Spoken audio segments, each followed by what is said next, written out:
Hi dears, welcome back. അപ്പോൾ ഇന്ന് തയ്യാറാക്കുന്നത് വളരെ എളുപ്പത്തിൽ ഉണ്ടാക്കിയെടുക്കാൻ പറ്റിയ വെറൈറ്റി ആയിട്ടുള്ള എന്നാൽ നല്ല ടേസ്റ്റി ആയിട്ടുള്ള ഒരു അടിപൊളി ലൈമാണ്.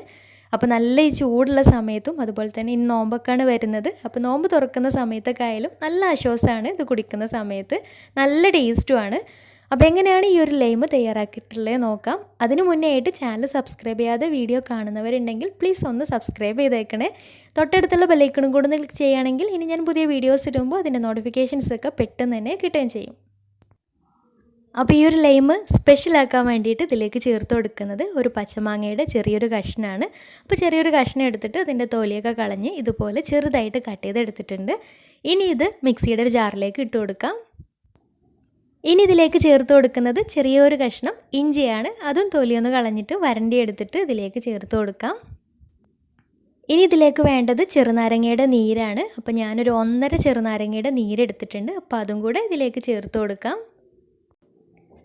എന്നിട്ട് ഇനി ഇതിലേക്ക് മധുരത്തിന് ആവശ്യമായിട്ടുള്ള പഞ്ചസാര ചേർത്ത് കൊടുക്കാം. അപ്പോൾ നല്ല മധുരം തന്നെ ഉണ്ടായിക്കോട്ടെ. നല്ല തണുത്തിട്ടുള്ള ലൈമാകുമ്പോൾ മധുരം ഉണ്ടാകുമ്പോഴാണ് ആ ഒരു ലൈമിൻ്റെ കറക്റ്റ് ടേസ്റ്റ് ഉണ്ടാവുക. അപ്പോൾ ഞാനിപ്പോൾ ഒരു ഏകദേശം 1/2 കപ്പ് പഞ്ചസാര ചേർത്ത് കൊടുത്തിട്ടുണ്ട്. അപ്പോൾ മധുരം നോക്കിയിട്ട് അതിനനുസരിച്ച് ചേർത്ത് കൊടുക്കാം. പിന്നെ വേണ്ടത് ഇതിലേക്ക് കുറച്ച് പുതിനയിലയാണ്. അപ്പോൾ പുതിനയില ഇല മാത്രമായിട്ടാണ് എടുത്തിട്ടുള്ളത്. അപ്പോൾ ഒരു 5-6 ഇല നന്നായിട്ടൊന്ന് കഴുകി വൃത്തിയാക്കിയിട്ട് ഇതിലേക്ക് ഇട്ട് കൊടുക്കാം. ഇനി ഇതിലേക്ക് കുറച്ച് വെള്ളം ഒഴിച്ചിട്ട് ഇത് നന്നായിട്ടൊന്ന് അടിച്ചെടുക്കണം. അപ്പോൾ ആദ്യം തന്നെ ഒരുപാട് വെള്ളം ഒഴിച്ചിട്ട് അടിച്ചെടുക്കേണ്ട ആവശ്യമില്ല. അപ്പോൾ ചിലപ്പോൾ മാങ്ങയും ഇഞ്ചിയൊക്കെ ഒന്ന് അരഞ്ഞ് കിട്ടാൻ കുറച്ച് പ്രയാസമായിരിക്കും.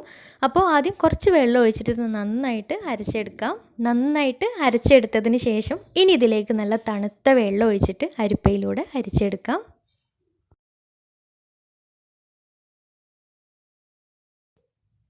ഇനി ഇത് നന്നായിട്ട് മിക്സാക്കി എടുത്തതിന് ശേഷം മധുരം കുറവുണ്ടെങ്കിൽ മധുരമൊക്കെ ഒന്ന് ബാലൻസ് ചെയ്ത് കൊടുത്തിട്ട് സെർവ് ചെയ്യാം. സെർവ് ചെയ്യുന്ന സമയത്ത് ഐസ് ക്യൂബ് കയ്യിലുണ്ടെങ്കിൽ കുറച്ച് ഐസ് ക്യൂബും അതുപോലെ തന്നെ ഒരു ചെറിയൊരു പച്ചമുളക് ചെറുതായിട്ടൊന്ന് കട്ട് ചെയ്തിട്ട് മുകളിൽ ഡെക്കറേഷന് വേണ്ടിയിട്ട് ചെയ്ത് കൊടുക്കാം. അപ്പോൾ ഒരുപാട് എരിവ് അതിൽ ഇറങ്ങി വരരുത്. ചെറുതായിട്ടൊരു എരിവ് ഉണ്ടാകുമ്പോൾ നല്ല ടേസ്റ്റാണ്. നല്ല ടേസ്റ്റി ആയിട്ടുള്ള ജ്യൂസ് തന്നെയാണ്.